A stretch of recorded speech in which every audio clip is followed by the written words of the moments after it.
தமிழ்ச்சங்கப்புலவர் நக்கீரர். நெற்றிக்கண்ணை திறப்பினும் குற்றம் குற்றமே என்று சிவனிடம் வாதாடியவர்.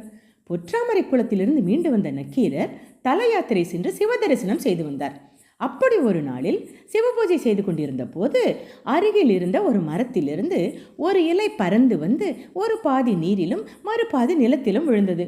உடனே நீரில் விழுந்த பகுதி மீனாகவும் நிலத்தில் விழுந்த பகுதி பறவையாகவும் மாறி ஒன்றை ஒன்று இழுத்தது. இதை பார்த்த நக்கீரர் மனம் சிவபூஜையிலிருந்து நழுவியது. இதற்காகவே காத்திருந்த கற்கிமுகி என்ற பூதகணம் நக்கீரரை கொண்டு போய் குகையில் அடைத்து விட்டது. ஏன் தெரியுமா? சிவபூஜையில் மனம் லயிக்காதவர்களை இந்த பூதம் பிடித்து கொண்டு போய் குகையில் அடைத்துவிடும்.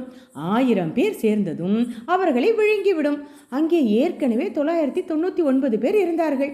இப்போது நக்கீரரோடு 1000 பேர் சேர்ந்தாயிற்று. அங்கிருந்த அனைவரும் கலங்கினார்கள், நடுங்கினார்கள், பயந்தார்கள். நக்கீரர் அனைவருக்கும் ஆறுதல் சொன்னார். கண்மூடி முருகனை வேண்டினார். உலகம் ஒப்ப என்று ஆரம்பித்து தமிழால் முருகனை பாடினார். அந்த பாடலே திருமுருகாற்றுப்படை என்னும் நூலாக அமைந்தது. தமிழால் உள்ளம் குளிர்ந்த கந்தன் கையில் இருந்த வேலை வீசினான்.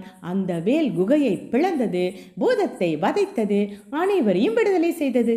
ஆக நக்கீரரால் தமிழுக்கும் நமக்கும் முருகப்பெருமானை பற்றி பாட திருமுருகாற்றுப்படை பாடல் கிடைத்தது.